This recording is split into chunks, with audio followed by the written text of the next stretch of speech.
Hello everyone, welcome back to our channel.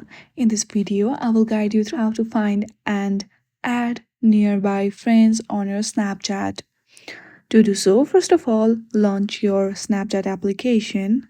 On the top left corner, you will see your profile icon. Hit on that. From there, scroll down a little bit. There you will see an option of Snap Map. Hit on that. From here, you can see where all your friends are located and the people that is nearby you. Make sure that your ghost mode is turned off. To check that, hit on the setting icon which is on the top right corner and turn off your ghost mode.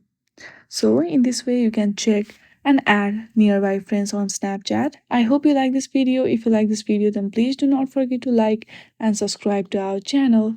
Thank you for watching.